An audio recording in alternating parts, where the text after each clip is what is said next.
I was lying in intensive care. A heart attack had nearly killed me when my daughter called. "Tomorrow is your son-in-law's birthday. Come and help with the preparations," I whispered.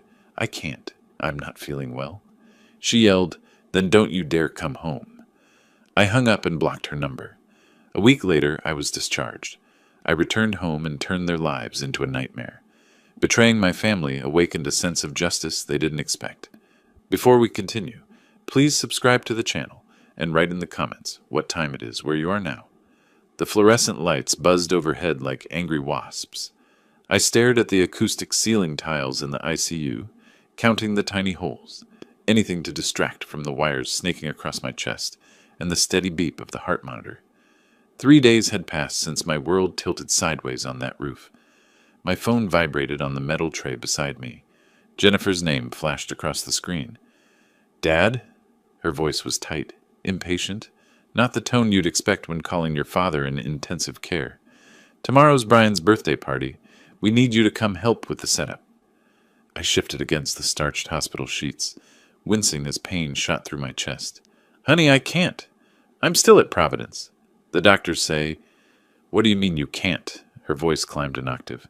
"We've got 40 people coming. The caterer needs directions, the tent company is asking questions, and Brian's mother expects everything perfect."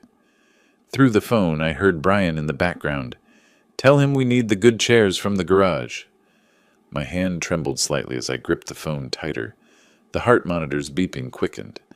"Jennifer, I had a heart attack. I'm in the cardiac unit. They're running more tests tomorrow morning." Silence. Then, "You're always making excuses when we need you. Always." The words hit harder than any physical pain. I thought about last month, how I'd spent $1,200 on that Italian espresso machine she insisted Brian needed for his coffee consultation business.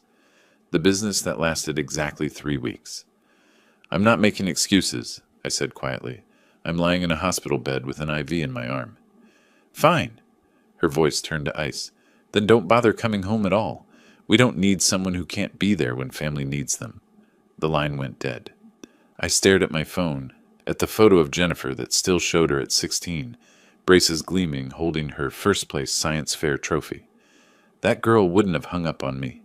That girl had cried when I drove her to college, made me promise to call every Sunday. My finger hovered over her contact. Then I pressed block. The nurse came in for evening rounds, a kind woman named Patricia, who reminded me of my old secretary at City Hall. She checked my vitals, adjusted my medication drip. "Everything okay, Mr. Bishop? Your heart rate spiked a few minutes ago." "Just family drama," I said, forcing a smile. "Nothing life-threatening." She patted my shoulder. "Family can be the most stressful thing sometimes. You focus on getting better." After she left, I lay in the darkness, listening to the sounds of the hospital, distant footsteps, muffled conversations, the whoosh of the ventilation system. My mind drifted back, trying to pinpoint when everything changed. 3 years ago, Jennifer and Brian had shown up at my house on S.E. Ankeny Street with 17 boxes and sheepish smiles. "Just until we get back on our feet, Dad. 6 months, tops." I'd helped them unload their furniture, cleared out my workshop to make room for Brian's gym equipment. I'd been happy for the company, honestly. The house felt too big after retirement. 6 months became a year, then 2, then 3. I'd paid off her credit card debt, $15,000 she'd racked up on what she called essential purchases. I'd bought Brian that espresso machine, the professional photography equipment for his lifestyle brand, the standing desk for his consulting firm. Each venture lasted weeks before he discovered it wasn't his passion. Last fall, I'd spent 2 months renovating the bathroom because Jennifer said the tiles were dated. Cost me $8,000. She'd picked out everything: the rainfall showerhead, the heated floors, the Italian marble. When I finished, she'd barely looked up from her phone. "Thanks, Dad. Brian says we still need to replace the vanity, though." The overhead lights dimmed for the night shift. I reached for the call button, adjusting my bed to a more comfortable position. My chest ached, but it was a distant thing compared to the hollow. Feelings spreading through my ribs. 35 years I'd worked for Portland's urban planning department. Started as a junior analyst, worked my way up to senior planner. I'd helped preserve 14 historic buildings in the Pearl District. I'd redesigned the traffic flow in Laurelhurst to reduce accidents by 40%. 3 mayors had signed commendations with my name on them, but to my daughter, I was just the man who couldn't help set up a birthday party. I thought about my house, the craftsman-style home I'd bought in 1998 for $280,000. Now it was worth over $650,000. I'd maintained it meticulously, replaced the roof 5 years ago, updated the electrical system, refinished the hardwood floors myself. It was in my name. Everything was in my name. Through the window I could see the lights of downtown Portland twinkling in the distance. Somewhere out there, Jennifer and Brian were probably setting up for tomorrow's party, annoyed at my inconvenient medical emergency. I picked up my phone again, opened my contacts. Clarence Adams lived next door. We'd worked together at the city for 20 years before he'd left to practice real estate law. I typed out a message. Got time for a visit? Need some advice on property law. His response came quickly. Visiting hours tomorrow, 2-6. I'll bring coffee. The good stuff, not hospital sludge. I smiled for the first time that day, a real smile. The heart monitor beeped its steady rhythm. The IV dripped. Outside, the night shift nurses laughed about something at their station. Life continued, indifferent to my small crisis. But something had shifted. Some essential rope that had been holding me in place had snapped cleanly. I felt lighter, clearer. 7 more days in the hospital, the doctors said. 7 days to rest, recover, and think very carefully about what came next. I closed my eyes, but sleep wouldn't come. Instead, I planned. Clarence arrived the next afternoon carrying 2 paper cups from Stumptown Coffee on Division. He settled into the vinyl visitor's chair, his reading glasses perched on his nose like they always were. You look terrible, he said, handing me the cup. Heart attack will do that. I took a sip. The coffee was perfect. Strong, no sugar. Exactly how I'd drunk it for 40 years. Thanks for coming. He waved a hand dismissively. Please, we survived 15 budget meetings together. This is nothing. His expression turned serious. So what happened? Jennifer said you had a minor episode when I saw her at New Seasons last week. She said what? Yeah, I ran into her and Brian at the grocery store. They were loading up on expensive cuts of meat, bottles of wine, premium stuff. Said they were planning a celebration. He paused. That was 4 days before your heart attack, Vernon. The beeping on my monitor picked up tempo. I forced myself to breathe slowly, deliberately. They knew I was sick. I'd told Jennifer I wasn't feeling well that whole week. Clarence's jaw tightened. The party was tomorrow, right? That's what she mentioned? Tomorrow. I stared at the pale green walls. While I'm hooked up to machines, they're celebrating. There's something else. Clarence shifted uncomfortably. I didn't want to mention it, but given the situation, 2 weeks ago I saw them returning from somewhere. Tanned, happy. Brian was pulling designer luggage from a taxi. They went on vacation? Looked like it. I asked Jennifer how the trip was, and she got this deer in headlights look. Said it was just a quick weekend thing. He pulled out his phone, scrolled through something. I checked my Ring camera footage. They were gone for 8 days. The taxi that dropped them off had an airport shuttle company logo. Hawaii, probably. Or Mexico. Somewhere with beaches and umbrella drinks. While I'd been replacing the water heater, they said was making weird noises. A $1,400 fix that the plumber said could have waited another year. I laughed. The sound came out bitter, sharp. Vernon? I'm fine. I'm absolutely fine. I set down the coffee cup carefully. Tell me something, Clarence. You still keep up with property law? His eyebrows rose. That's what you wanted to discuss? Among other things. I adjusted the bed, sitting up straighter, despite the protests from my chest. If someone's been living in your house, rent-free, for 3 years, what are your options? Clarence leaned back, processing. In Oregon? You've got several, especially if there's no lease agreement. He pulled a small notebook from his jacket pocket. Always the lawyer. You'd file for eviction through the Multnomah County Circuit Court. Without a lease, they're considered tenants at will. You'd need to give them at least 30 days' notice. But given they've been there over a year, it's actually 90 days under Oregon revised statutes. 90.427. 90 days. I rolled the number around in my mind. That's manageable. Vernon, are you seriously considering... What if someone tried to refinance your property without permission? Forged signatures on loan documents? His pen stopped moving. That's fraud. Federal crime. Bank fraud. Forgery. We're talking serious charges. He studied my face. Has someone done this? Hypothetically? Hypothetically, that person would be looking at up to 5 years in federal prison. Oregon also has state charges for identity theft and forgery. Class C felony. He set down his notebook. Vernon, what's going on? The door opened. A nurse, different from Patricia, came in to check my vitals. We sat in silence while she worked, updating my chart, asking routine questions about pain levels. When she left, I spoke quietly. I need you to do me a favor. After I'm discharged, I want you to check something. Public records, credit reports if you can access them legally, Jennifer and Brian's financial situation. That's not exactly. I'm not asking you to do anything illegal. Just public records, property liens, court filings, that sort of thing. You know how to navigate that world better than I do. Clarence studied me for a long moment. All right.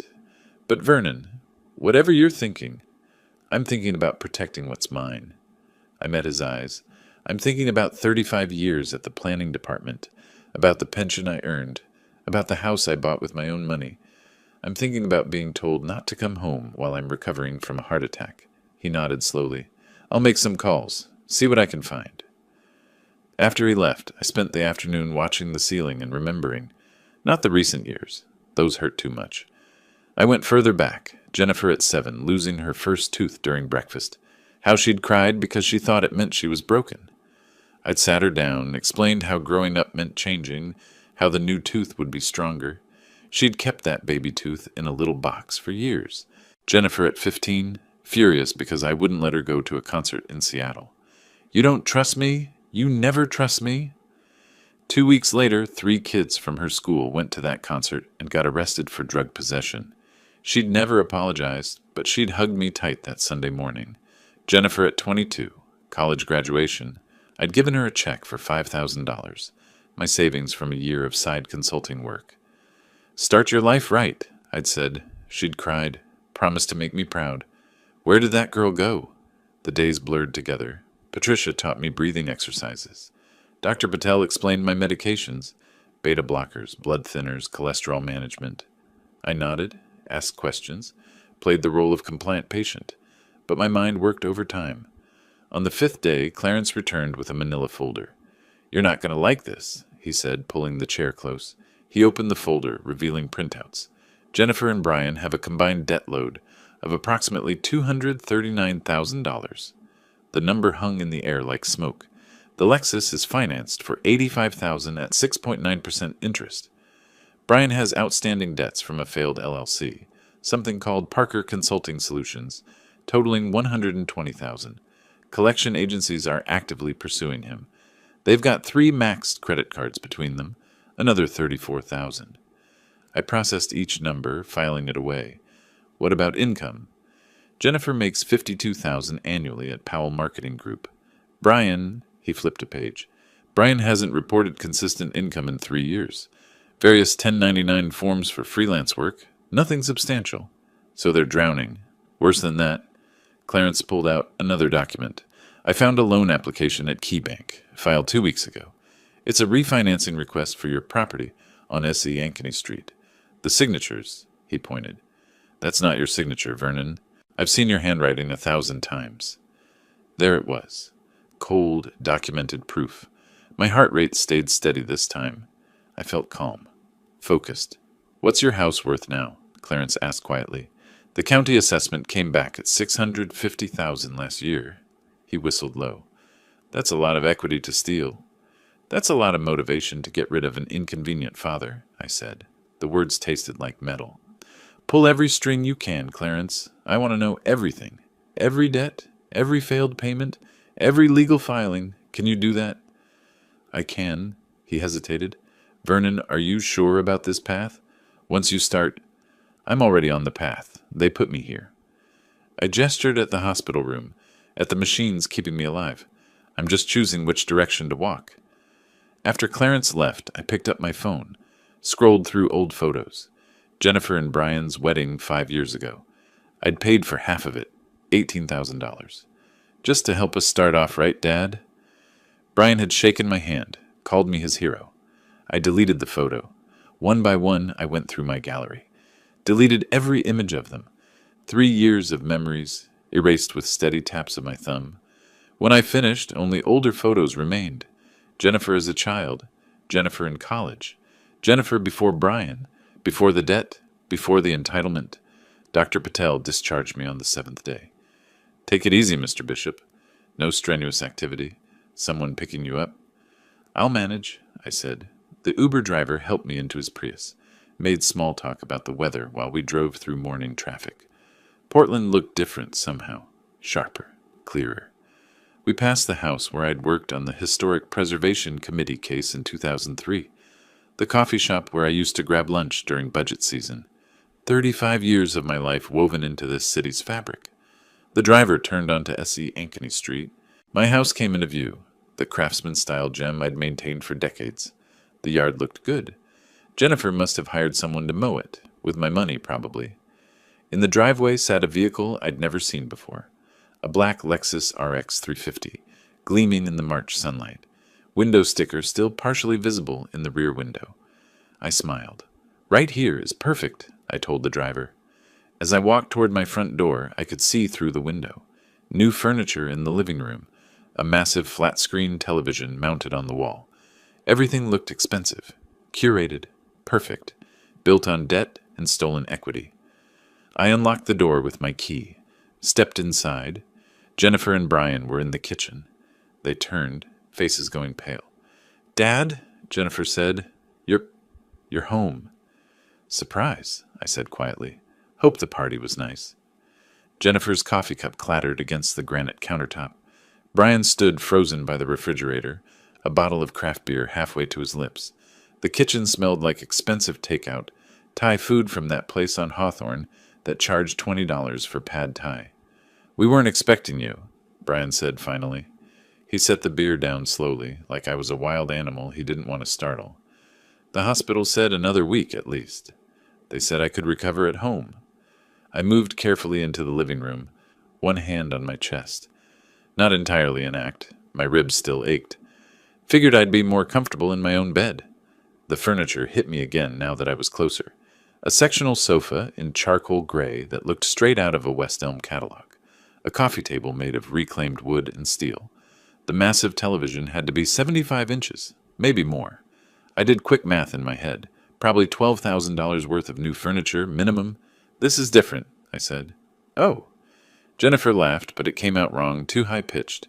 Yeah, we did some redecorating. The old stuff was so worn out, you know? We thought you'd like the upgrade. Did you now? She flinched at my tone. Good.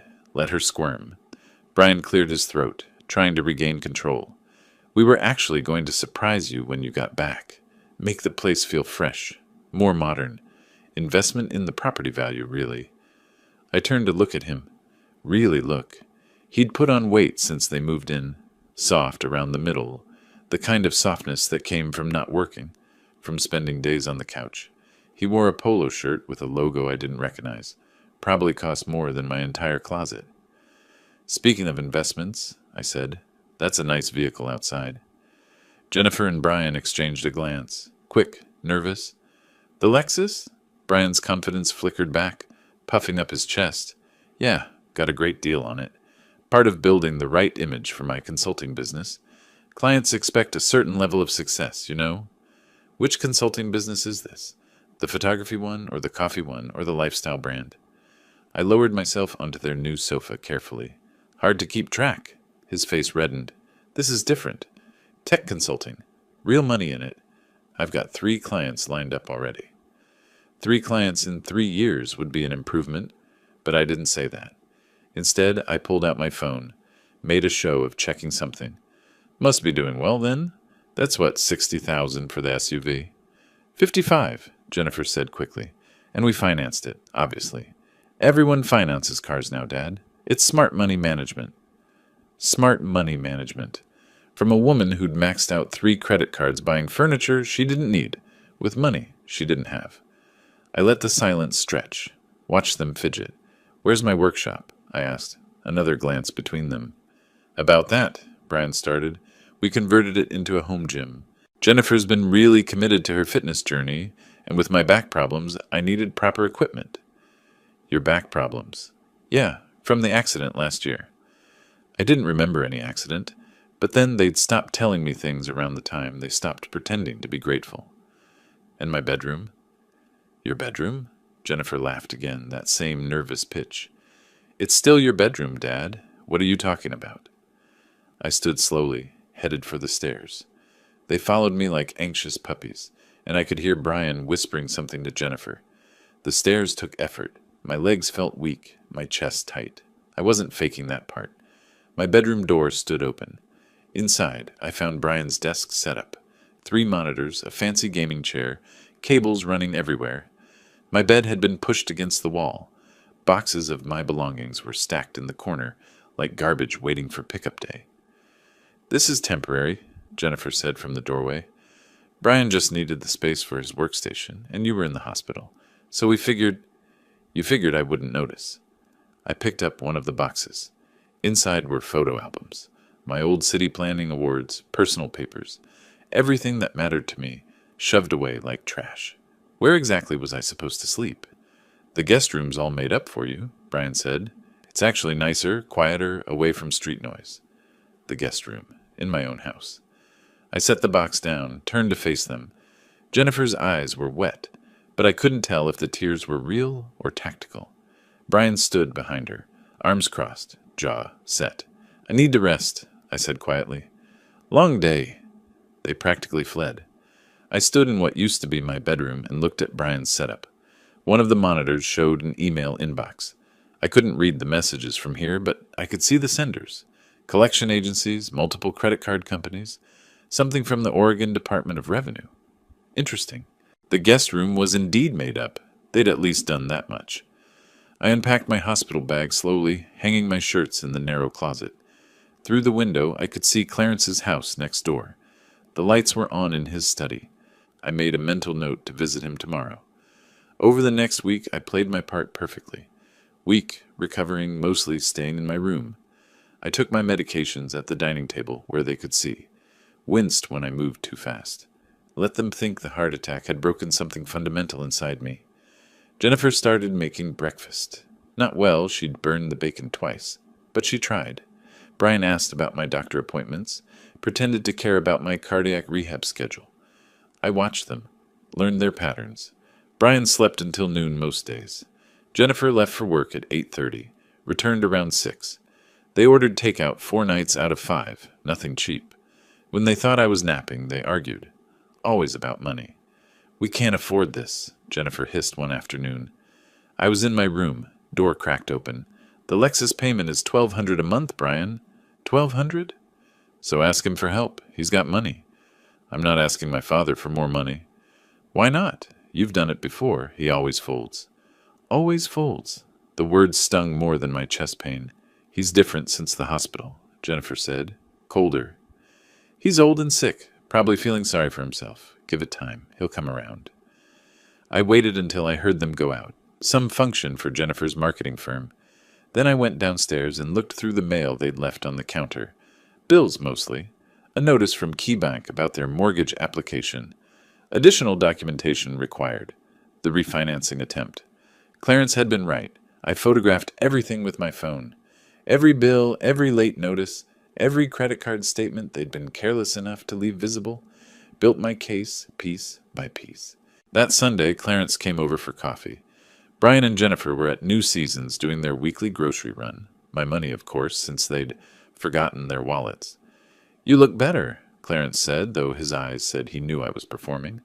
Appearances can be deceiving. I poured us both coffee. I'd started buying the expensive beans from Stumptown, leaving the receipts where Jennifer would find them. Let her see what her father could still afford. Did you find a good real estate attorney? Linda Pierce. Works out of the Pearl District. She's expensive, $3.50 an hour, but she's a shark. He pulled out a business card. I told her you might call. I'll set up a meeting. I slid the card into my wallet. What about the refinancing? Bank rejected it last week. Documentation irregularities, they said. Basically, they figured out the signature was forged. He stirred his coffee slowly. That should be the end of it, but Vernon, If you wanted to pursue charges, not yet. I glanced toward the window. The Lexus sat in the driveway, gleaming black paint showing every fingerprint. I want them to understand the full scope of their situation first. Which is? Hopeless, I smiled. $239,000 in debt. Aging father who's supposed to be their safety net, and now their safety net is waking up. Clarence studied my face. You've changed. Near-death experiences have that effect. I heard a car door slam. They were back. You should go. Don't want them thinking we're conspiring, aren't we? We're old friends having coffee, that's all. He left through the back door just as Jennifer and Brian came in the front, arms loaded with Whole Foods bags. Organic this, free range that. Must have been a $300 shopping trip. Dad! Jennifer seemed startled to see me in the kitchen. You're up. Feeling stronger every day, I said. I pulled out my wallet, made a show of checking my bank balance on my phone, made sure the screen was visible. $245,000 in my main checking account. Enough to catch their attention, not enough to show my full hand. Thinking about treating myself, maybe a trip somewhere. Alaska, perhaps. Always wanted to see the glaciers before they melt. Jennifer's eyes locked on that number. I could practically see the calculations running through her head.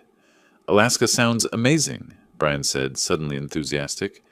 You know, I've been looking into adventure travel consulting. Growing market. Could give you some recommendations. That's generous. I pocketed my phone. But I prefer planning my own adventures. Always have. I went back upstairs, leaving them with their groceries and their greed.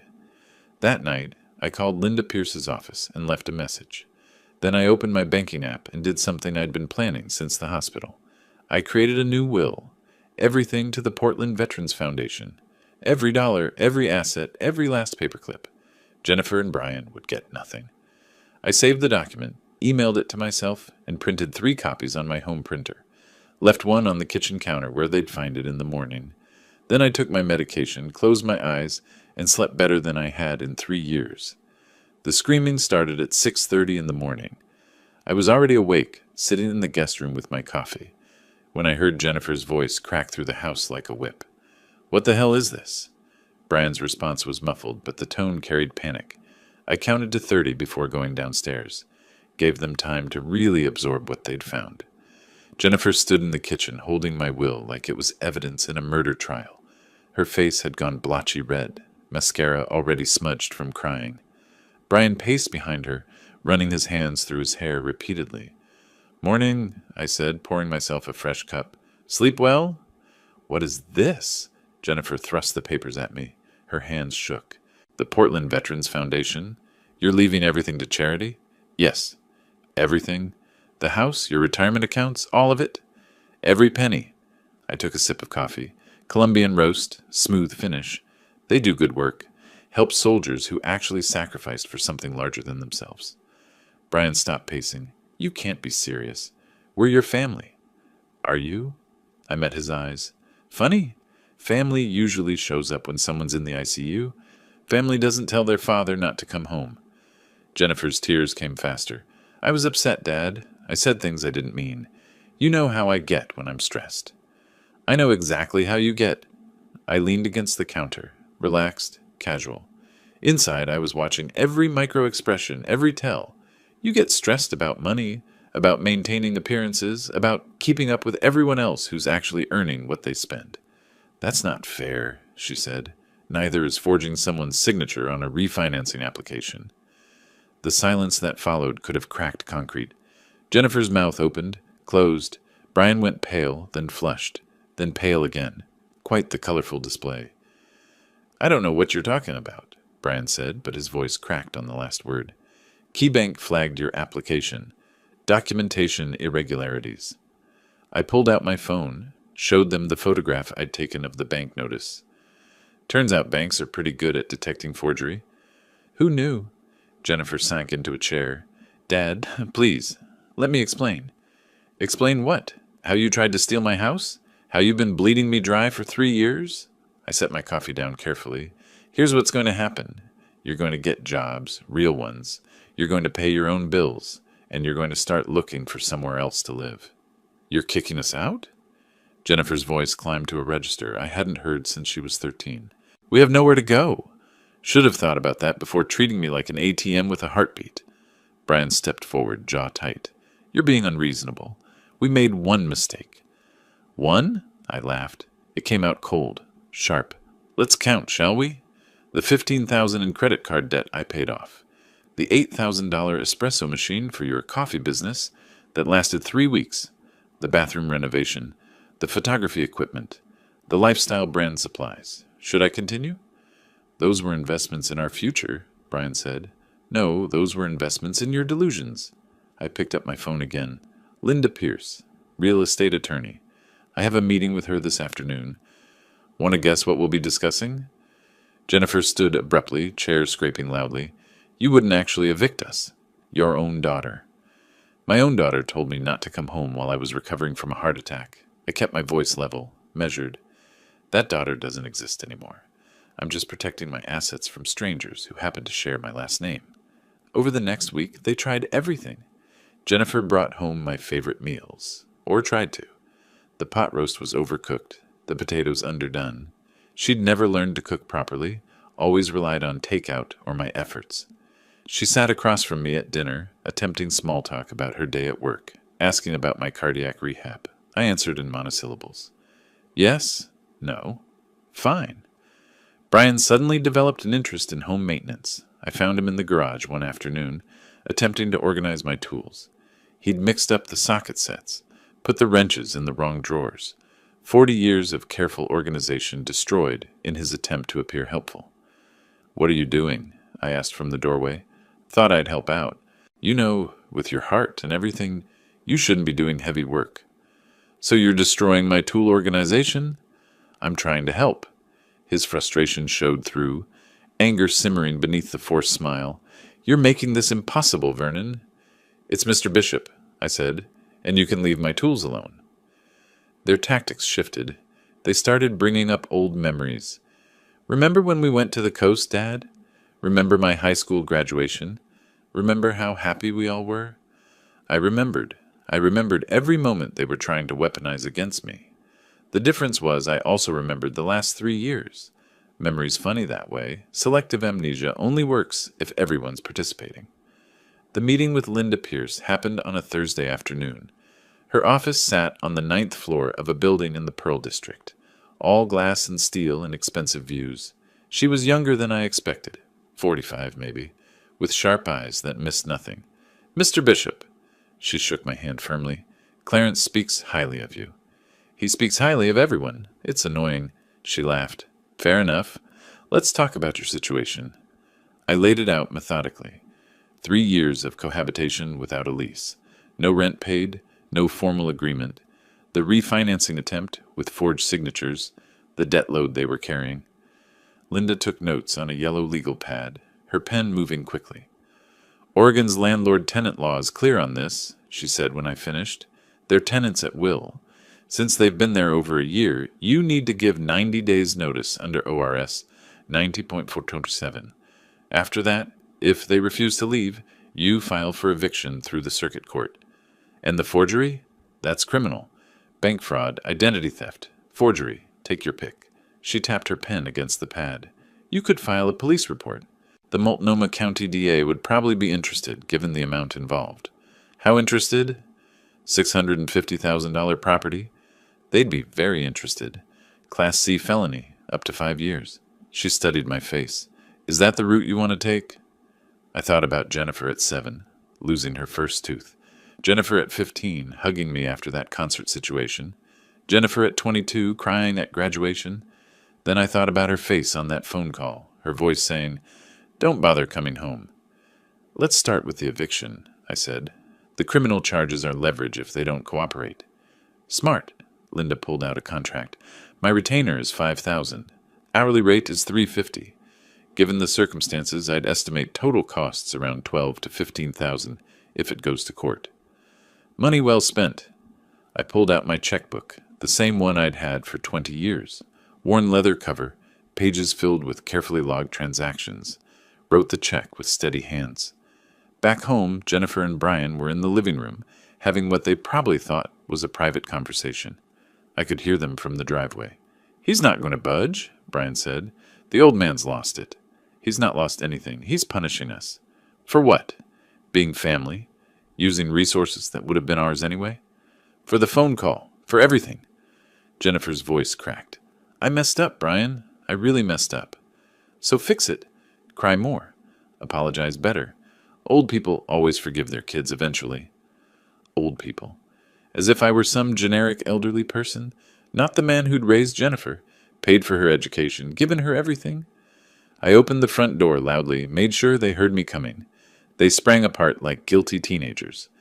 Jennifer wiped her eyes quickly. Brian straightened his shoulders, putting on his confident face. How was your appointment? Jennifer asked, voice syrupy sweet. Productive. I set my keys in the bowl by the door, the ceramic bowl Jennifer had made in middle school art class, one of the few things I'd kept from her childhood. Attorneys drawing up formal eviction notices. You'll receive them early next week. You're really doing this, Brian said, not a question. Did you think I wasn't? I think you're making a mistake. He stepped forward, and for a moment I saw real anger flash across his face. We could make this very difficult for you. Fights over property rights, elder abuse claims, competency hearings. Are you threatening me? I'm stating facts, but his voice wavered. Courts don't look kindly on people who kick out family members, especially elderly people who might not be thinking clearly after medical trauma. I smiled, actually smiled. By all means, try. You'll need an attorney for that. Wonder how you'll pay for one, given your debt situation? Jennifer grabbed Brian's arm. Stop. Just stop. She turned to me, and for a second I saw genuine fear in her eyes. Dad, please. Can we talk about this? Really talk, not just talk. I moved toward the stairs. You had 3 years to talk to me like I mattered. Now I'm done listening. That night, lying in the guest room that used to be for actual guests, I heard them arguing again. Louder this time. Words tumbling over each other in desperation. Jennifer blamed Brian. Brian blamed Jennifer. They both blamed me for being unreasonable and cruel. Not once did they blame themselves. I pulled out my phone and recorded 30 seconds of their argument. Just insurance. Then I rolled over and went to sleep, the sound of their panic playing like a lullaby. The eviction notices arrived on a Tuesday morning via certified mail. I watched from the kitchen window as Jennifer signed for the thick manila envelope.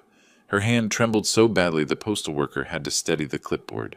She opened it right there on the porch. I saw her face go from confused to horrified in the space of a breath. The papers fluttered in her grip as she read. Brian appeared behind her, yanking the documents from her hands. His jaw clenched tight enough to crack teeth. 90 days. That's what Linda had filed for. 90 days to vacate the premises, remove all belongings, and return the property to its rightful owner. The notice cited Oregon Revised Statutes 90.427 in precise legal language that left no room for interpretation. They came inside like a storm. Brian slammed the door so hard a picture frame rattled on the wall. Jennifer's mascara had already started running. She'd been crying on the porch. This is insane, Brian said, waving the papers. You can't just throw us out on the street. I'm not throwing you anywhere. I continued stirring my oatmeal calmly. I'm giving you 90 days to find alternate housing. That's more than fair. Fair? Jennifer's voice broke. We've lived here for 3 years. We have rights. You have the right to rent an apartment like every other adult in America. I took a spoonful of breakfast, savored the warmth. Consider this your eviction notice and your wake-up call. They came in the same envelope. Brian dropped into a chair, running calculations I could see playing across his face. 3 months. Security deposits. First and last month's rent. Moving costs. With their debt load, they'd need at least $8,000 up front just to secure a decent place. Money they didn't have. Where are we supposed to go? Jennifer asked. Do you have any idea how expensive rent is in Portland? I do, actually. Checked Zillow last night. 2-bedroom apartments in East Portland run about $1,400 a month. Add utilities, and you're looking at $1,600 total. I smiled slightly. Better start budgeting. This is revenge, Brian said. Pure revenge. You're punishing us for one mistake. Multiple mistakes. And yes, it's accountability. Novel concept. I know. Over the following week, they hired an attorney, or tried to. The first 3 firms they contacted turned them down. Small retainers, complicated case, clients with obvious credibility issues.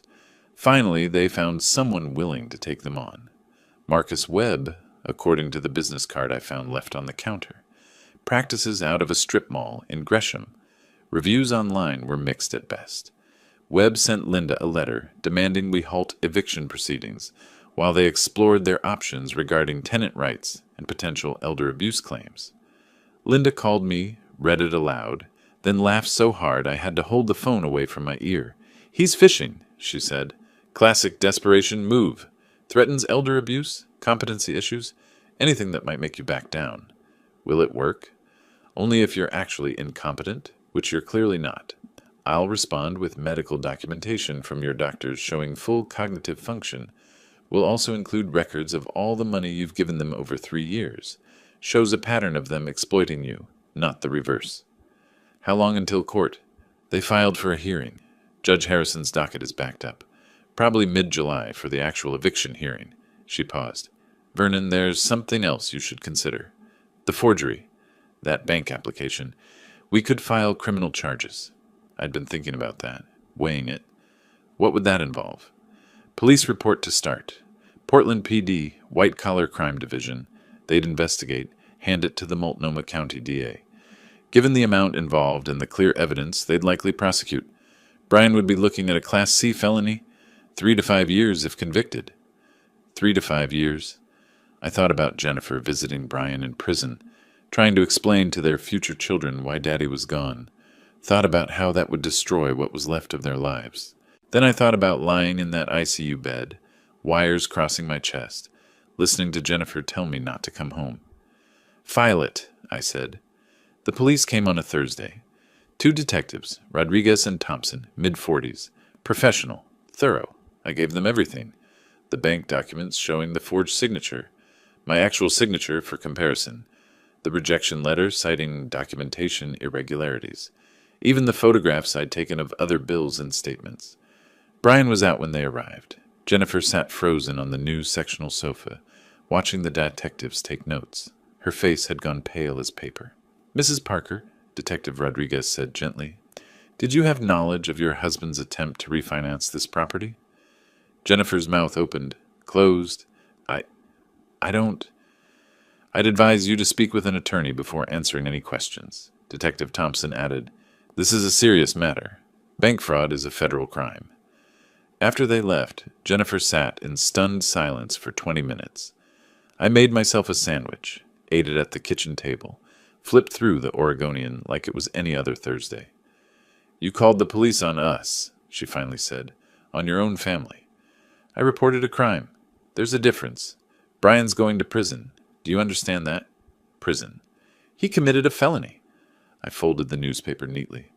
"Actions have consequences. Something I should have taught you better when you were younger." She stood abruptly, knocking over a decorative pillow. "You're destroying our lives." "No, sweetheart. You destroyed your own lives. I'm just declining to be collateral damage." That Sunday, they made their most desperate play yet. I was in the garage organizing tools, putting them back the way they belonged after Brian's help, when a white sedan pulled up. A woman in her 50s emerged, carrying a clipboard and wearing an official-looking lanyard. Social Services. Brian appeared from nowhere, suddenly concerned and attentive. "Thank you so much for coming, Miss Patterson.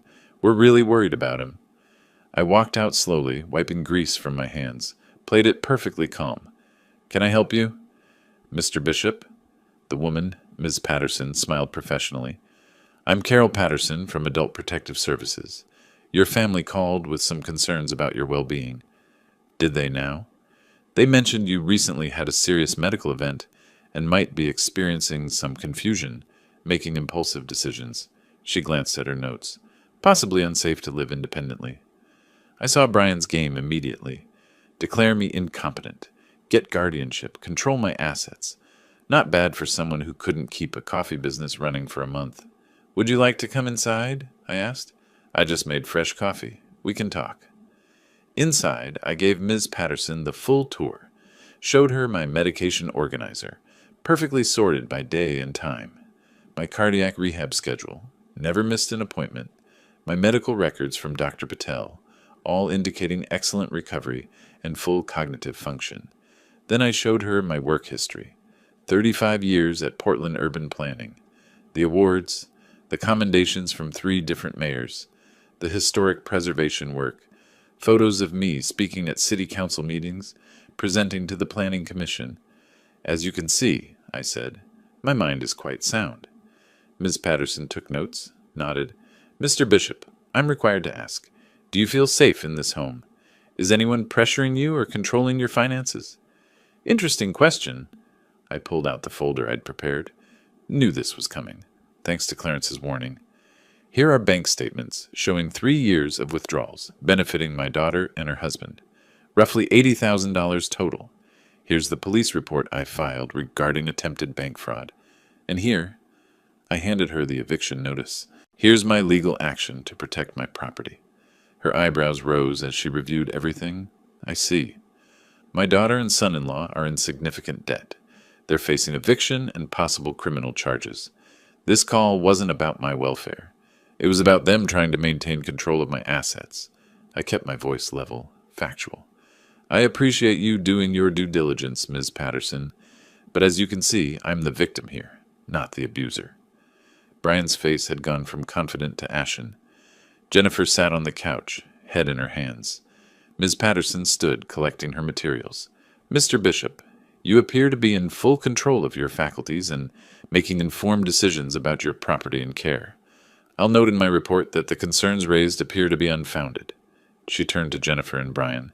Filing false reports with APS is a serious matter. I strongly suggest you focus on addressing your own situation.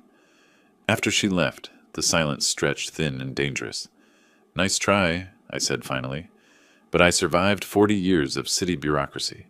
You think one social worker was going to intimidate me? We were trying to help you, Brian said weakly. No, you were trying to steal from me legally instead of illegally.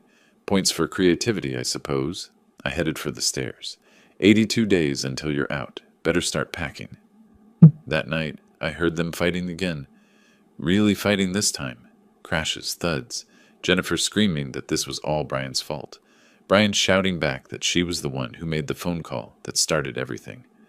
I lay in bed listening to my family tear itself apart and felt nothing but the cold satisfaction of watching dominoes fall exactly as planned. June arrived with unseasonable heat. Portland temperatures climbed into the 90s, and the house, built in 1925 without central air, became a pressure cooker of tension and sweat. Jennifer stopped going to work some days. I'd hear her on the phone with her manager at Powell Marketing, making excuses about family emergencies and stress. Her voice carried through the thin walls, pitchy and desperate.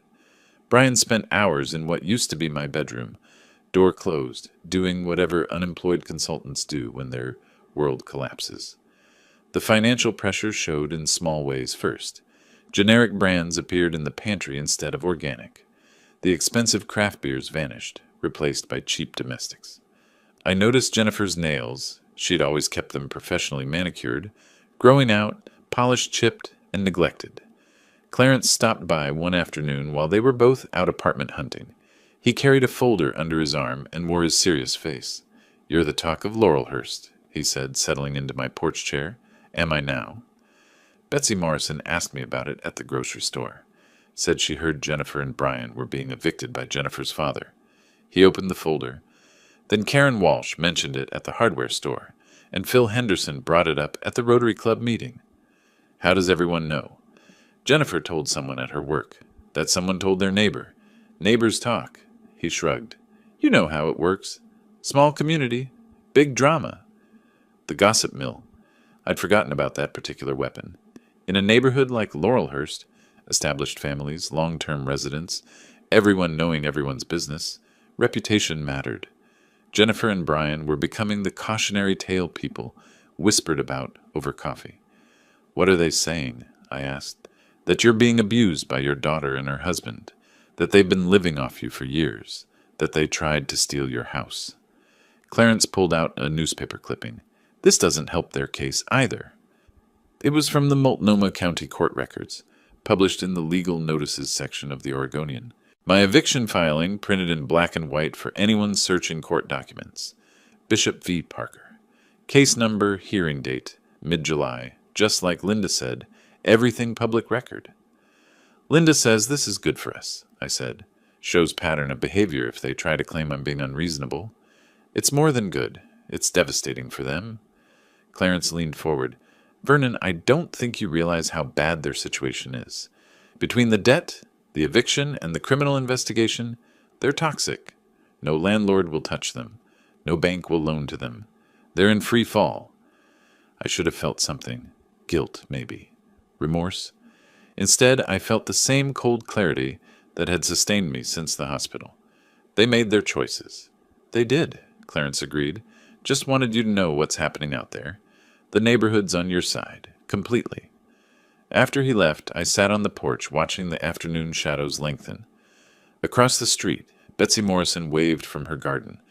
2 houses down, Phil Henderson gave me a thumbs up while walking his dog, the silent support of people who'd known me for decades.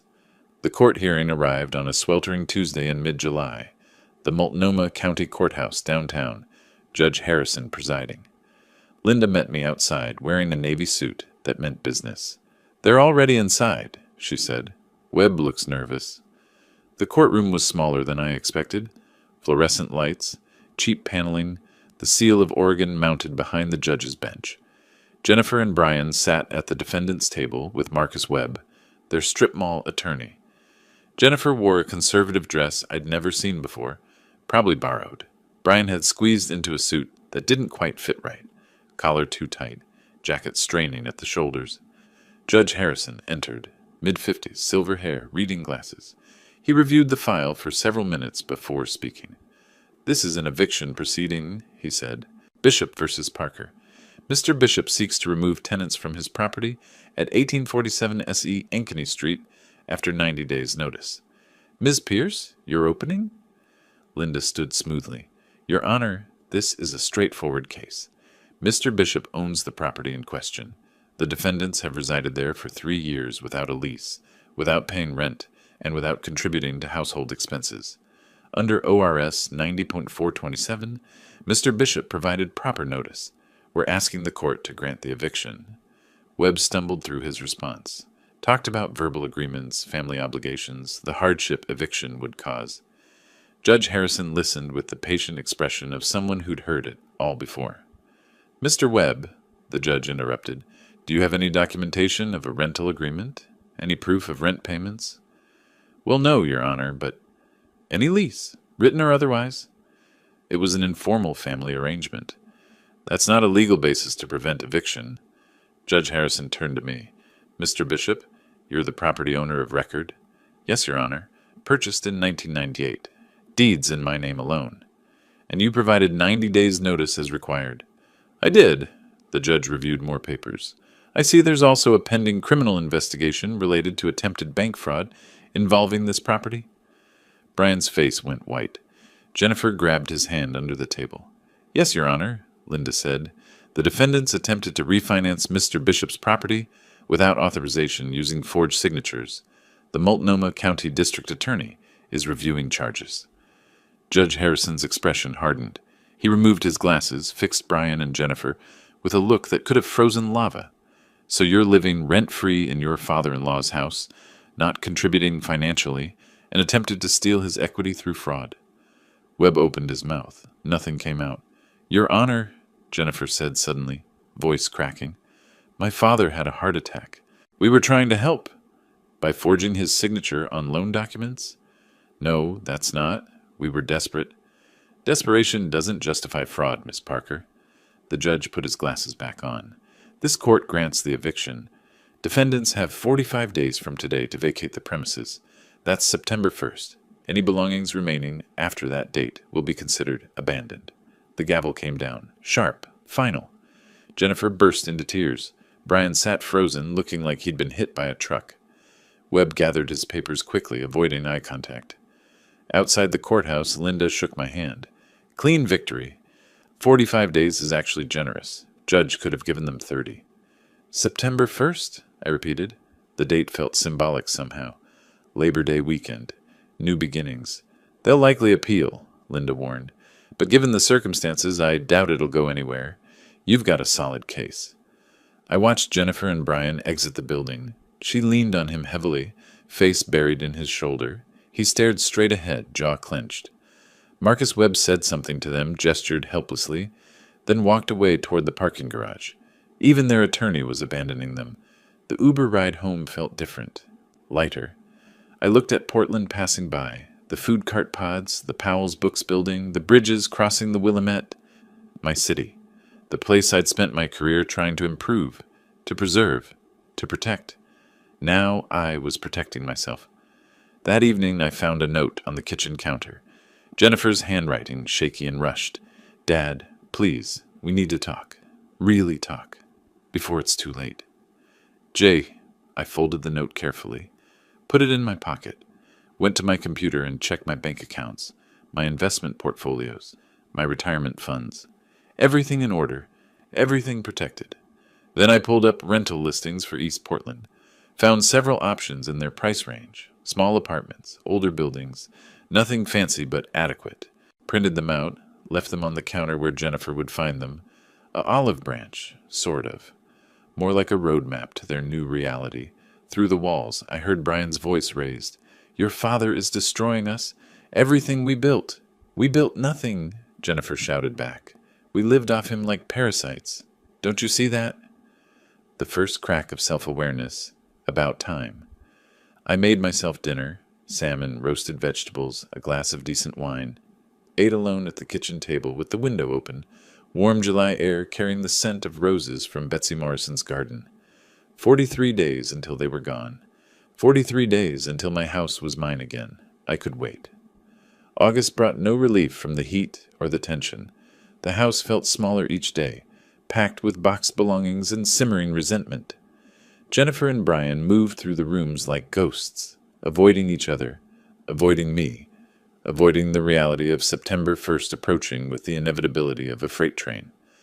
The Lexus disappeared on a Thursday morning. I was drinking coffee on the porch when the tow truck arrived. Bank of America repo, according to the logo on the side. Two men worked efficiently, hooking up the SUV while Jennifer watched from the doorway in her bathrobe.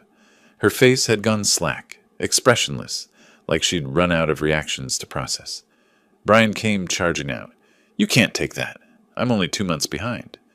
3 months, sir, the driver said, checking his paperwork, and according to the lender, you haven't returned their calls in 6 weeks. I was dealing with a family emergency. Not my problem. The truck lifted the Lexus smoothly.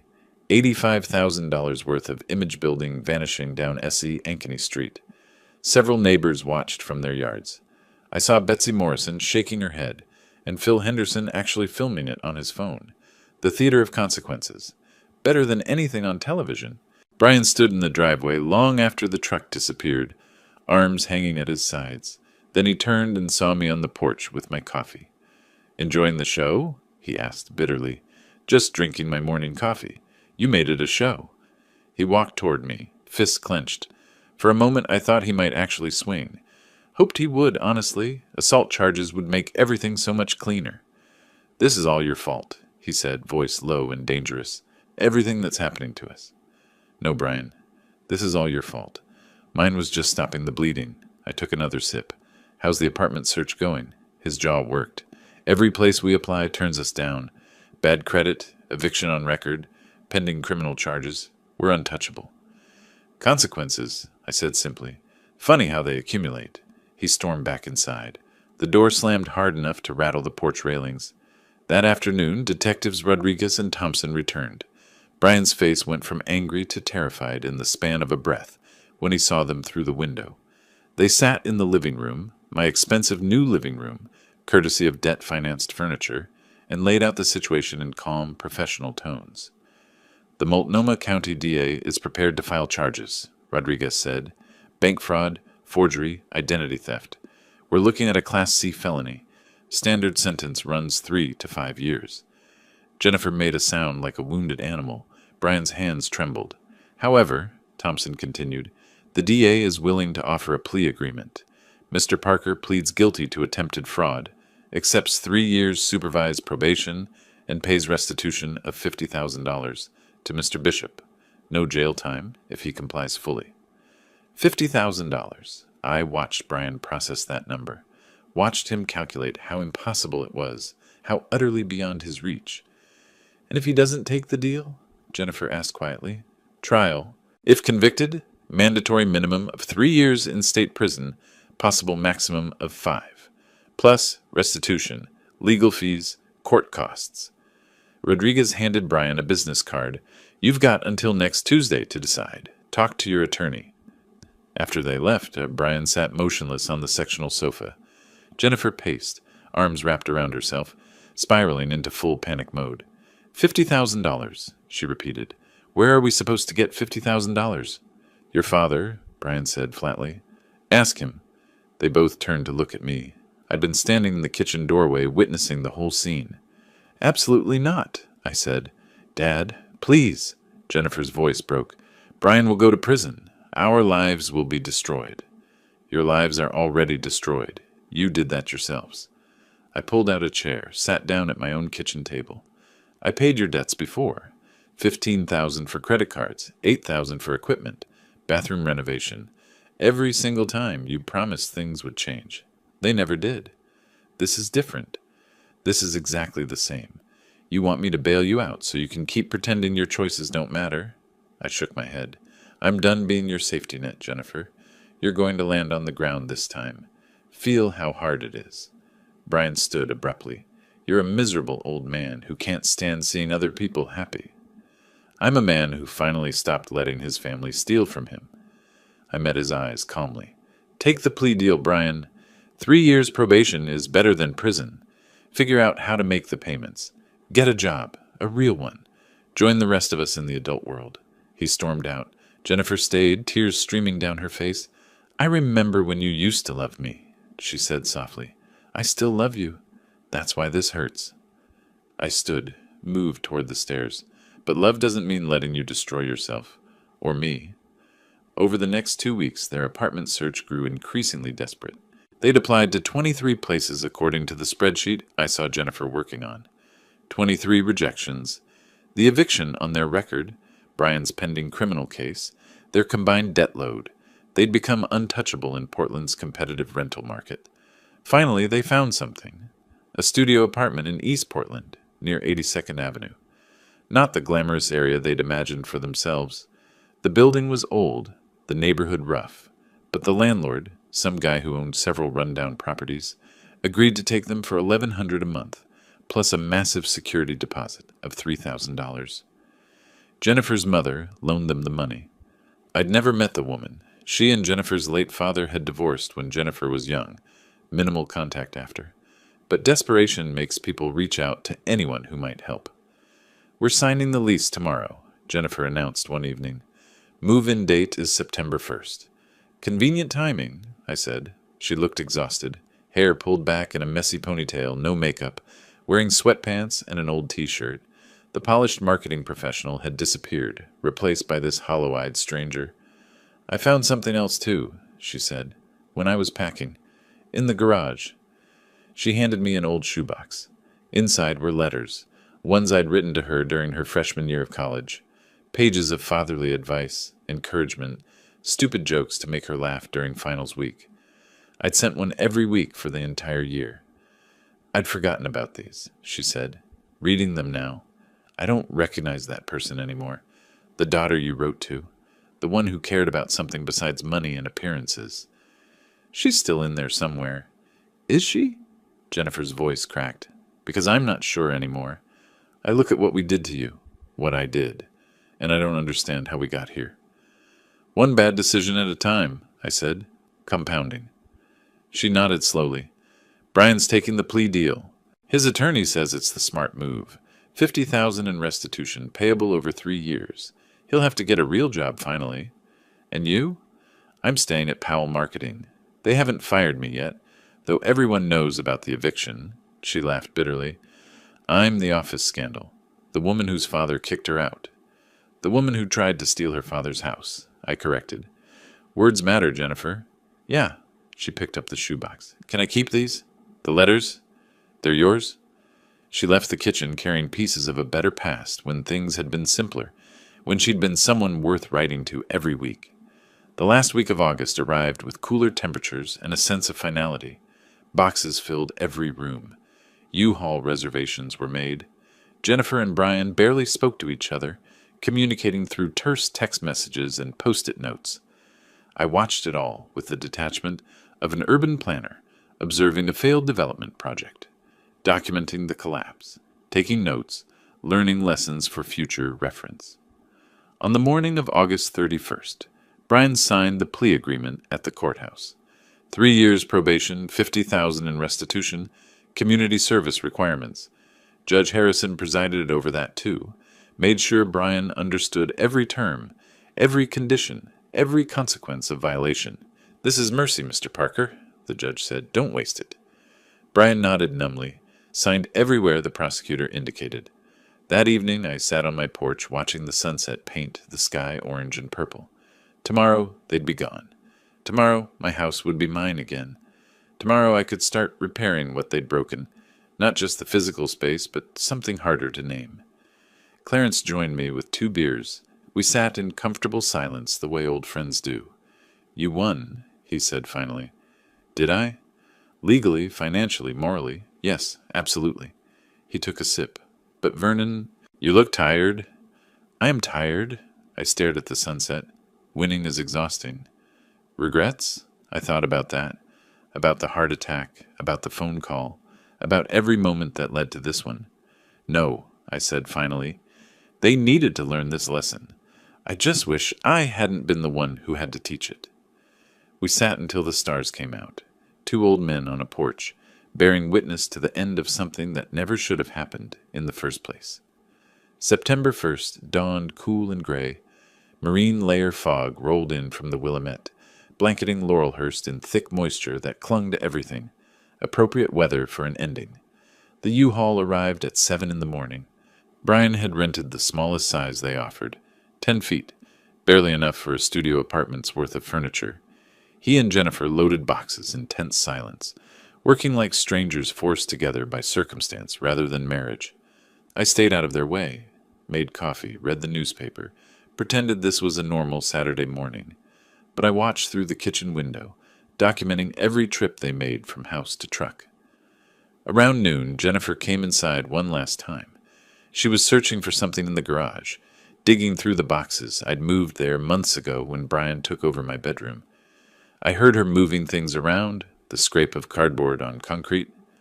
Then silence. I walked to the garage door. Jennifer stood frozen, holding a cardboard box I'd forgotten existed. Inside were my awards from the city planning department. 35 years of commendations, certificates, plaques. The Portland Historic Preservation Award from the mayor in 1995. The Urban Planning Excellence Award from the American Planning Association. Letters from city council members thanking me for specific projects. Newspaper clippings about the Pearl District renovation I'd helped design. "What is all this?" she asked quietly. "My career." She pulled out the Historic Preservation Award, running her fingers over the engraved brass plate. "You saved 14 buildings from demolition. It says so right here. Why didn't you ever tell me?" "You never asked." Jennifer set the award down carefully, like it might break. Pulled out another, this one from the governor's office, recognizing my work on statewide zoning reform. Then another, and another. A lifetime of achievement she'd never bothered to learn about. "There's a newspaper article here," she said, holding up a yellowed clipping from the Oregonian. From 2003, Vernon Bishop, Portland's quiet guardian of history. It talks about how you personally fought developers who wanted to tear down the buildings on NW 21st. You testified at 18 different council meetings. You won. I remember. "Dad, this says you were offered a position in the mayor's office. Chief planning advisor. You turned it down? The job required too much travel. You were in high school. I wanted to be home for dinner." I leaned against the doorframe. "Priorities." She looked at me then, really looked, like she was seeing someone she'd never met. I had no idea. All these years I thought you were just a city employee. A desk job. Nothing special. "Nothing special," I repeated. The word stung more than I expected. "Is that what you thought?" "We assumed—" She trailed off, face reddening. "Brian said you were probably making 40 or 50,000 a year when you retired. that your pension was small, that you needed us as much as we needed you. The depth of their ignorance was almost impressive. My pension is $92,000 annually, plus Social Security, plus investment returns. Her mouth opened, closed. How much do you have saved? More than enough. I wasn't going to give her exact numbers. Let her imagination fill in the blanks. The house alone is worth $650,000. Then there's retirement accounts, investments, bonds. I was a city employee, Jennifer, not a charity case. She sank onto an overturned box, awards scattered around her feet. We thought we were helping you, keeping you company. Brian said elderly people need family around to stay healthy. Brian said a lot of convenient things. Oh my God, she put her head in her hands. We treated you like you were nothing, just a wallet with a pulse. And all this time, you were someone important, someone who mattered. I always mattered. You just stopped noticing. Brian appeared in the garage doorway. Jennifer, we need to go. The studio's rental office closes at 3. He saw the awards, saw Jennifer's face. What's going on? Did you know Dad was basically a city hero? Jennifer held up the Historic Preservation Award. That he saved entire neighborhoods? That the governor personally thanked him for his work? Brian's face went carefully blank. That's great, Vernon. Very impressive. You knew, Jennifer said slowly. You knew, and you didn't tell me. I knew he had a decent pension, yeah. So what? So we've been treating him like he was some poor retired clerk who needed our help. Her voice climbed, when really we were the ones drowning, and he was the only thing keeping us afloat. Keep your voice down. Brian glanced toward the street where neighbors were definitely listening. This isn't the time. When is the time, Brian? After we've lost everything? After we've burned every bridge? Jennifer stood, shoving the box toward him. Look at this. Really look. This is who my father is, and we tried to steal his house. The shame hit her all at once. I watched it spread across her face like a stain, the full weight of what they'd done, who they'd done it to, what they'd destroyed in the process. She started crying, huge gasping sobs that shook her whole body. Brian tried to take her arm. She pulled away violently. Don't touch me. This is your fault. You told me he was just an old man with some savings. You told me we deserved this house more than he did. You told me... She broke off, crying too hard to continue. I told you what you wanted to hear, Brian said coldly. Don't pretend you weren't part of every decision we made. The truth of it shut her up. She had been part of it. Every choice, every manipulation, every casual cruelty. They'd built their delusions together, brick by brick. I picked up one of the awards, the one from the American Planning Association, solid walnut with brass plating, and set it back in the box carefully. You should finish loading. The rental office closes soon. Jennifer wiped her face roughly. Dad, not now. I couldn't do this now. Couldn't process their belated understanding while they stood in my garage, surrounded by evidence of their ignorance. Just finish, please. They loaded the last boxes in silence. The U-Haul filled slowly. Furniture that had looked so impressive in my spacious craftsman house now looked cheap and shabby in the harsh daylight. The West Elm sectional had a stain I'd never noticed. The reclaimed wood coffee table had a cracked leg. All of it bought on credit they couldn't afford, to impress people who didn't care. Brian climbed into the driver's seat. Jennifer hesitated at the passenger door, looking back at the house one more time. Her eyes were red, swollen. She looked small, diminished. I'll call you, she said, once we're settled. If you want. I do want. I need to figure out how to apologize for something this big. Start with being honest with yourself, I said, about who you became and why. She nodded, got in the truck. The diesel engine rattled to life, and they pulled away from the curb slowly. I watched until they turned the corner onto 39th Avenue and disappeared. The house felt different immediately, quieter, larger, like it had been holding its breath for 3 years and could finally exhale. I walked through the rooms, slowly, taking inventory. They'd left the furniture, couldn't fit it in the studio, I supposed. Left the television, too. The expensive espresso machine sat on the counter, gathering dust, a monument to failed ambitions. In what had been my bedroom, I found Brian's desk setup still partially assembled. 3 monitors, cables everywhere, the gaming chair. He'd forgotten it in the rush. I'd have Clarence help me haul it to Goodwill. My bed was there too, shoved against the wall, unmade and dusty. I stripped the sheets, threw them in the washing machine, remade it with fresh linens from the closet, reclaimed my space inch by inch. The workshop in the garage still held Brian's gym equipment. Weights, a bench press, a rack of dumbbells, probably $1,200 worth of gear-gathering cobwebs, another donation pile. I spent the afternoon cleaning, wiping down surfaces, vacuuming corners, opening windows to let fresh air chase away 3 years of accumulated tension. The house slowly transformed back into mine. Not perfect, not yet, but recognizable. That evening, Clarence came over with steaks and a bottle of decent whiskey. We grilled in the backyard, standing around my Weber, like we used to before Jennifer and Brian moved in. The meat sizzled, fat dripping onto coals, smoke rising into the cooling September air. "How do you feel?" Clarence asked. "Empty," I admitted. "Relieved, angry, sad, all of it at once. That's healthy." He flipped the steaks expertly. "Means you're human. Sometimes I wish I wasn't." We ate at the patio table, watching the sunset paint the sky in shades of orange and pink. The neighbors' lights came on one by one. Phil Henderson waved from his deck. Betsy Morrison called out a greeting from her garden. Life in Laurelhurst continuing as it always had. The drama passed, the neighborhood settling back into comfortable routine. I was just Vernon Bishop again. Not the wronged father, not the evicting landlord, just Vernon. "Did she realize," Clarence asked, "about your career, your reputation?" "She found my awards, saw the newspaper articles." I took a drink of whiskey, felt the burn, had a moment of clarity about exactly who she'd been stealing from. Better late than never. Is it? I wasn't sure. The realization came too late to matter after the damage was already done. Knowledge without change is just guilt.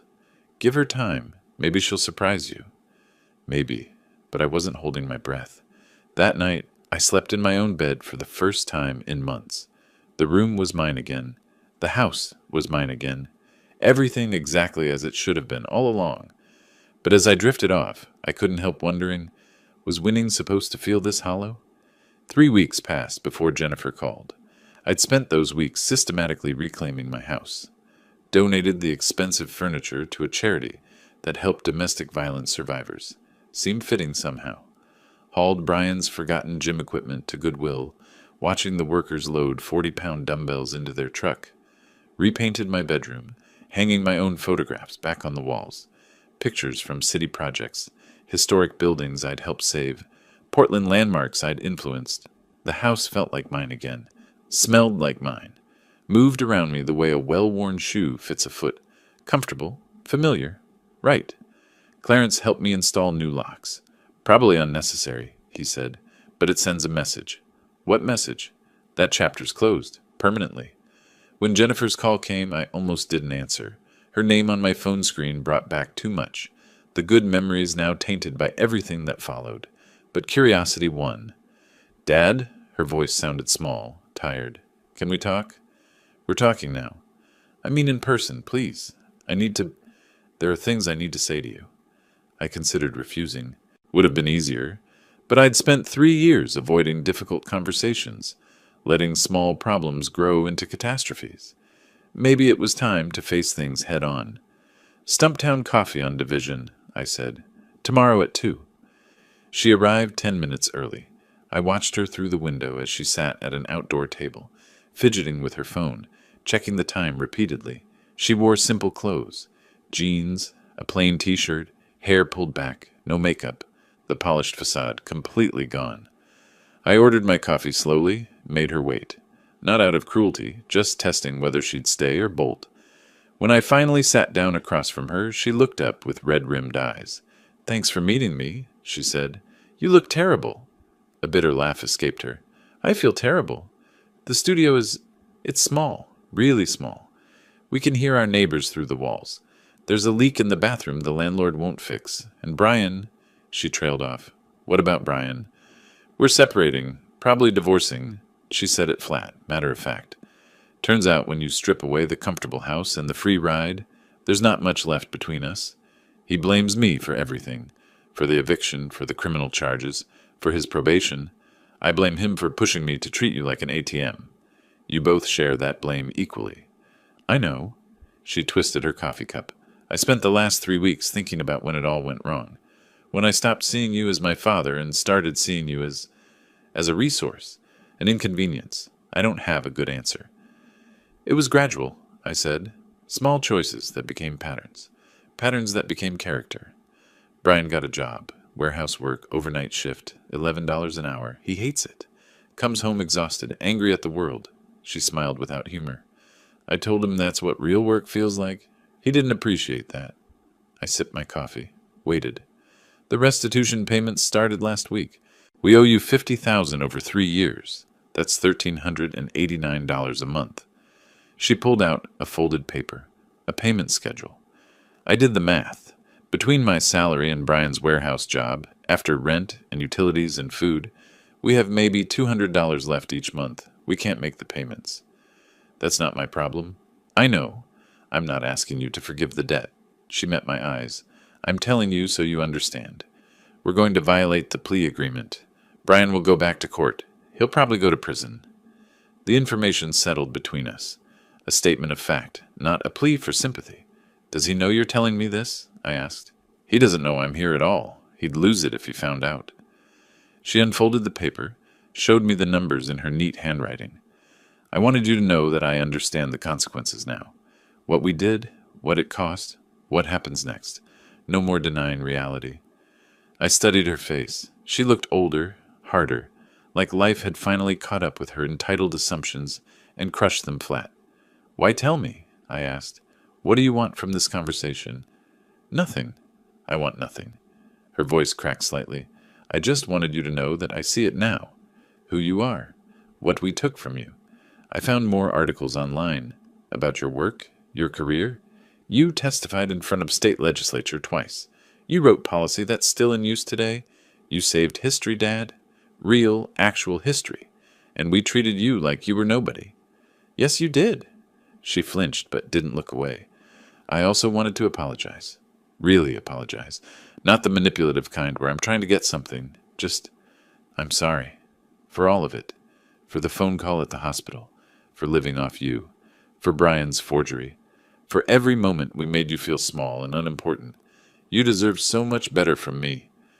The words hit harder than expected. I'd imagined this conversation dozens of times, practiced my cold responses, prepared my emotional armor, but hearing genuine remorse, watching her sit there without defenses, offering nothing but acknowledgement of harm done, that was different. I don't forgive you, I said. Not yet. Maybe not ever. I understand. But I appreciate you saying it, owning it. I finished my coffee. What happens when Brian violates probation? His lawyer says probably a year in county jail for violation, plus whatever the judge decides about the original charges.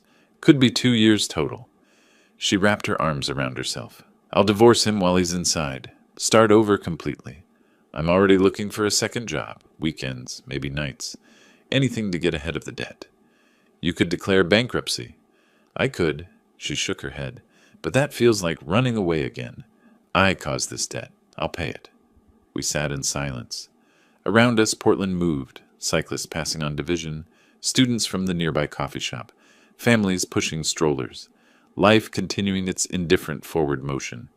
I kept those letters, Jennifer said suddenly. The ones you wrote when I was in college. I read them every night now, trying to remember who I was before I became this person. She's still in there, just buried under bad decisions. Is she? Jennifer stood, gathering her things. I'm not sure anymore, but I'm going to try to find out. For me, not for you. I don't expect anything from you, Dad. Not forgiveness, not help, not a relationship. I just wanted you to know that I finally see clearly what we did. That matters to me, even if it doesn't to you. She walked away without looking back. I watched her disappear down Division Street, shoulders squared, despite carrying the weight of total life collapse.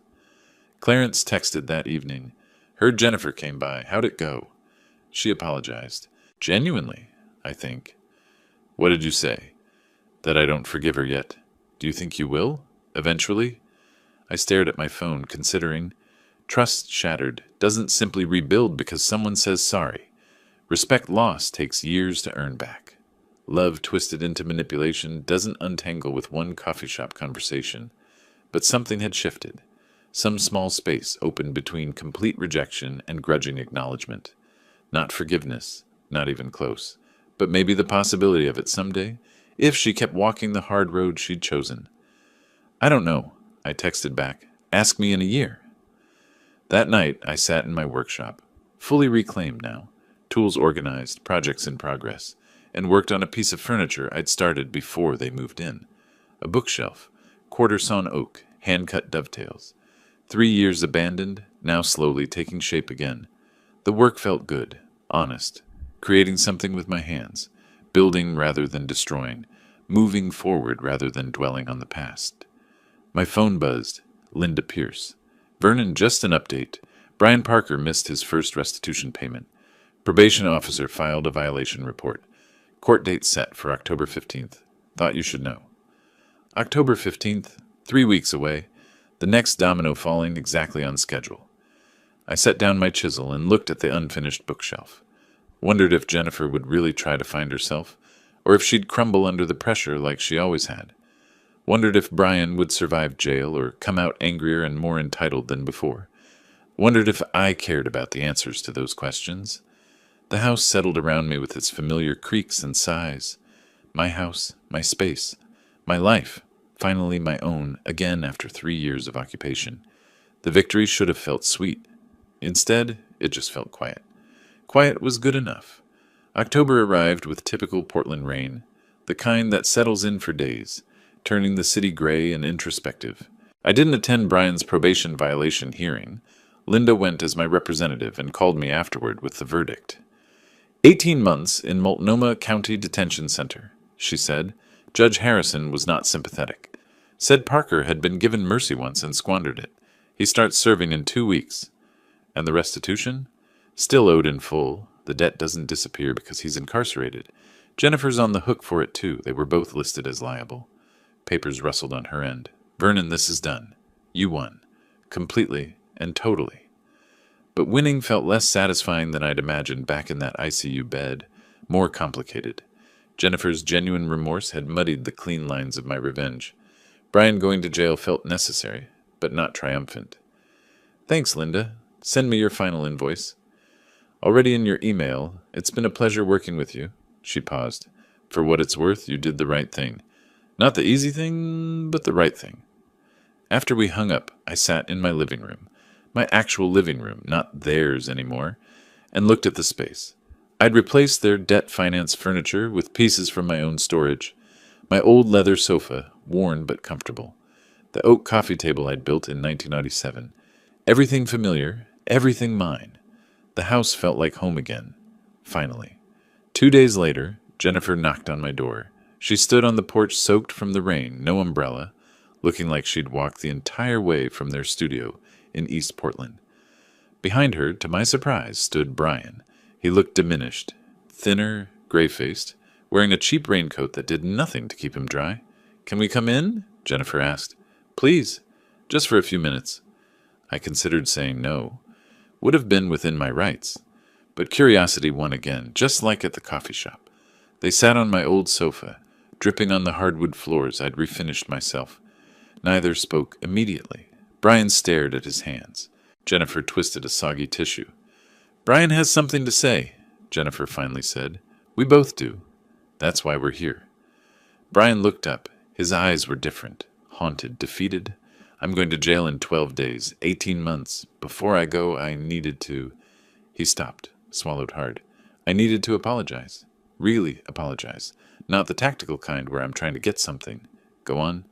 I manipulated Jennifer, pushed her to see you as a resource instead of her father. I was drowning in debt from my failed businesses, and instead of admitting I'd screwed up, I looked for someone to save me. His voice cracked. You were convenient, successful, alone. I saw an opportunity, and I took it. You saw a mark? I corrected. Yes. He didn't flinch.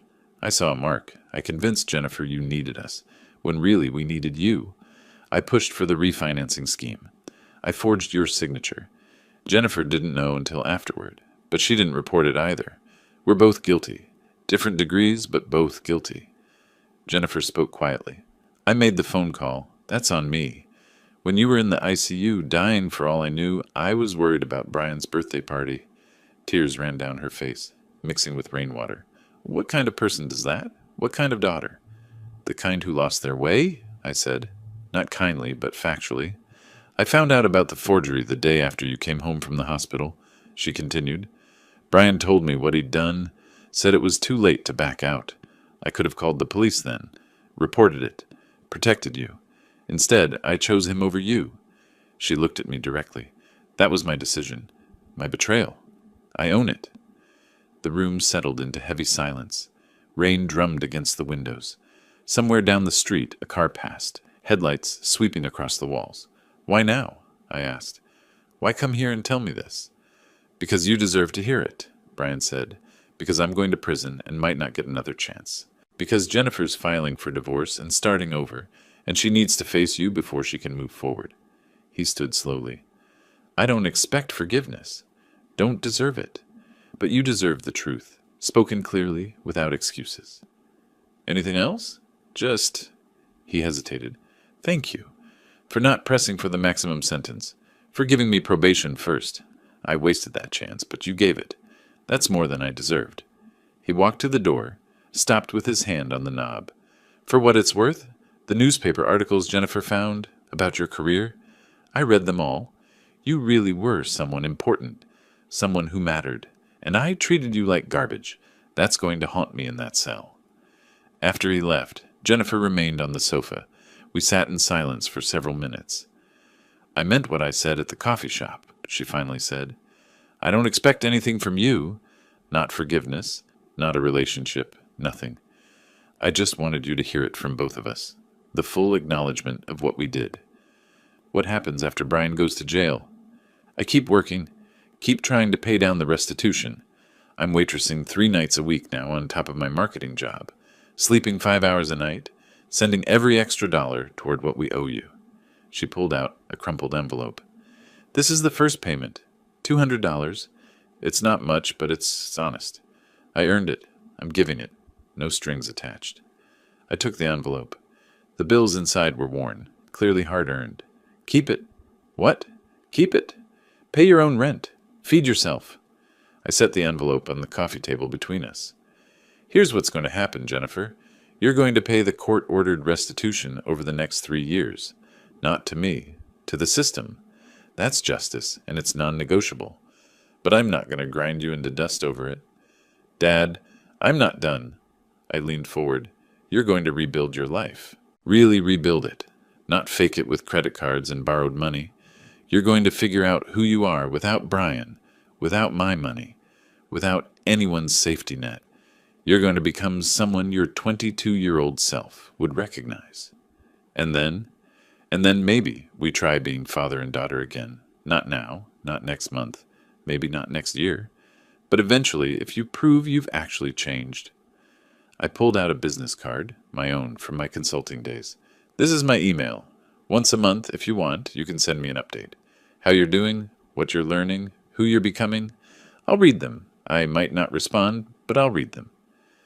She stared at the card like it was a lifeline. That's more than I deserve. Probably. But I spent 35 years believing in second chances, in redemption, in people's capacity to change. I'm not going to stop now. I stood, moved toward the door. But understand, this isn't forgiveness. Not yet. This is a chance to earn it. If you waste it, there won't be another. Jennifer stood, tucked the card carefully into her pocket. I won't waste it. We'll see. At the door, she turned back. The bookshelf in your workshop, the oak one with the dovetails. That's beautiful work. You saw it? When we were packing. I noticed it then, realized you'd stopped working on it after we moved in. She managed a small, sad smile. I hope you finish it. You deserve to finish things you started. After she left, I stood on the porch watching the rain. Betsy Morrison waved from her window across the street. Clarence's light was on next door, probably grading papers or reading case law. The neighborhood continuing its quiet existence, anchored by people who'd been here decades, who knew each other's histories and flaws and still chose to stay. My phone buzzed, a text from Jennifer. Thank you for the chance. I'll try to deserve it. Jay, I didn't respond. Not yet. Let her sit with uncertainty for a while. Let her work for it. Inside, I returned to my workshop. The bookshelf waited, nearly complete now. Just the final sanding and finishing left. I ran my hand along the dovetails, feeling where my chisel had cut clean lines 3 years ago. Time to finish what I started. The wood grain caught the light as I worked, showing patterns laid down over decades of growth. Oak was like that, strong, enduring, showing its age honestly. You couldn't hide oak's history, couldn't pretend the hard years hadn't happened. But those hard years made it stronger, more beautiful, more worth preserving. I thought about Jennifer's monthly emails, wondered if I'd read them with softness or skepticism, wondered if she'd actually follow through or fade away like her past commitments, wondered if 18 months from now, when Brian got out, they'd both be different people or just older versions of the same. Didn't know, couldn't know. That was the thing about second chances. They required faith in an uncertain outcome. But I'd built a career on faith. Faith that historic buildings could be saved. Faith that neighborhoods could be preserved. Faith that people, given the right incentives and consequences, could choose better paths. Sometimes that faith was rewarded. Sometimes it wasn't. Either way, I'd done what I set out to do. Protected what was mine. Enforced consequences. Stood my ground. The house was mine again. My life was mine again. The people who'd taken advantage had learned, painfully, expensively, that actions have weight. Justice wasn't always satisfying, but it was fair, and fair was enough. I applied the first coat of finish to the bookshelf, watching the oil soak into the wood, bringing out the grain's full beauty. Outside, the October rain continued. Inside, my house settled around me with its familiar sounds. Home. Finally, completely home. The phone buzzed again. Clarence. Dinner tomorrow? I'll bring the steaks. You're on, I typed back. And bring your good whiskey. Life moving forward. Not perfect, not healed, but moving. That was enough. That was everything. If you liked this story, please like this video, subscribe to the channel, and share your impressions of this story in the comments. To listen to the next story, click on the box on the left. Thank you for watching.